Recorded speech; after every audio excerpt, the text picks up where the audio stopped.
এইযোৰ চাওক, এইযোৰ ডাইড নুনি, এইটো আঁচলটো এনেকৈ গুণাৰ কাম কৰা হৈছে আৰু গাৰ বুটাটো এনেকৈ দিয়া হৈছে। চাওক কালাৰটো এটা বৰ ধুনীয়া কালাৰ, চি গ্ৰীণ টাইপৰেই হয়, খুব ধুনীয়া কালাৰ। এইটোৱে অৰিজিন কালাৰ। এইটো মই ভিডিঅ'ৰ লগতে ফটোও দি দিম, তেতিয়া কালাৰটো ভালকৈ বুজি পাব। এইকেইটা ছাইড পট্টি।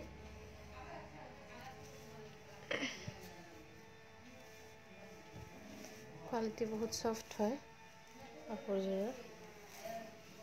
চাওক এইখন চাদৰ এনেকৈ বুটা কৰা হৈছে। সেয়া চাওক, সেয়া চাইছেনে? ধুনীয়াকৈ ঘন ঘনকৈ বুটা দিয়া হৈছে। কালাৰটো বেলেগ আহি আছে এতিয়া। এইটো অৰিজিন কালাৰ, এইটো এনেকুৱা বহুত ধুনীয়া কালাৰ। কাৰণ চাদৰ কাপোৰযোৰ বহুত ধুনীয়া। এইখন হৈছে মেখেলা, মেখেলাৰ তলতটো এনেকৈ চাদৰৰ দৰে থাকিব, চাদৰৰ দৰে থাকিব। ওপৰলৈকে এই বস্তুটো থাকিব, চাওক ওপৰলৈকে বুটাটো থাকিব 3 লাইন। আৰু মই ব্লাউজ পিচটো এইটো দেখাই দিছোঁ। ব্লাউজ পিচটো হাতত এটা পতি থাকিব, ধুনীয়া এটা যোৰা ল'ব পাৰে, ভাল পাব।